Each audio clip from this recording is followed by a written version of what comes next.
जब इंदिरा जी को गोली मारी गई तो हम दोनों भाई बहन स्कूल में थे। पिताजी बंगाल दौरे पर थे, माता अस्पताल में थी।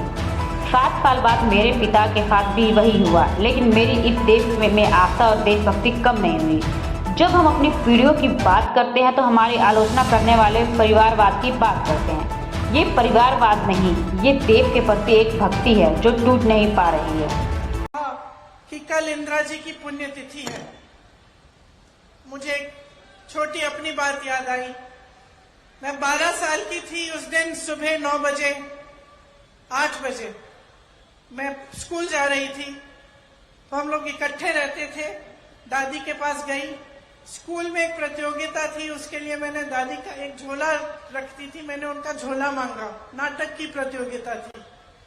झोला मांगा दादी से और उनको प्यार से ऐसे पकड़ के बाय बाय बोल के स्कूल चली गई।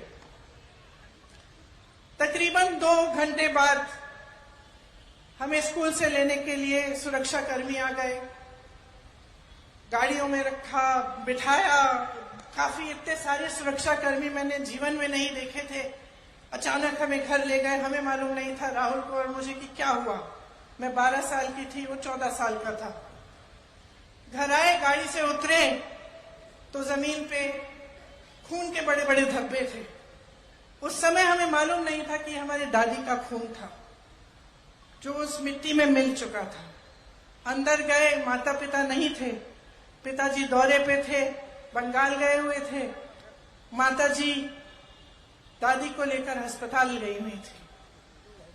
जब अंदर गए और पता चला कि दादी की हत्या की गई है, तो एक अजीब सा भय, अजीब सा दुख मन में जागा और ऐसे लगा कि क्या अगले दिन सुबह हो भी सकती है कि हमारी दादी, जो सिर्फ हमारी दादी नहीं थी लेकिन एक महान शख्सियत थी, क्या उनको इस तरह से कोई खत्म भी कर सकता है, और इतनी हिंसा से।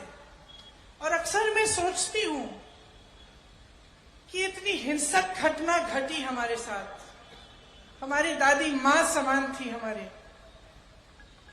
लेकिन कैसी देशभक्ति की भावना उन्होंने हमारे दिलों में डाली होगी कि 1 सेकंड के लिए, 1 मिनट के लिए हमारी इस देश में आस्था नहीं टूटी। 7 साल बाद, और ये मैं लंबी चौड़ी बात आपको इसलिए बता रही हूं, मैं बताऊंगी क्यों। 7 साल बाद मैं 19 साल की थी। इसी तरह की घटना मेरे पिता के साथ घटती है और मैं अपने पिता का छलनी शरीर, खून से लथपथ शरीर घर लाती हूं। फिर भी मेरी इस देश में आस्था नहीं टूटती, फिर भी देशभक्ति कम नहीं होती, बढ़ती चली जाती। कैसी भावना होगी उन लोगों के दिल में कि हम बच्चों में उन्होंने ऐसी देशभक्ति की भावना डाल दी कि तब से लेकर अब तक ये टूट नहीं पाई। मैं इसलिए ये सारी बातें कह रही हूं क्योंकि जब हम अपनी बीती हुई पीढ़ियों की बात करते हैं, जब हम इंदिरा जी की बात करते हैं, नेहरू जी की बात करते हैं, राजीव जी की बात करते हैं, तो हमारी आलोचना करने वाले एकदम से परिवारवाद की बात उठाते हैं। मैं आपसे ये कहना चाहती हूं कि ये परिवारवाद नहीं है, ये देश के प्रति एक भक्ति है जो टूट नहीं पा रही है।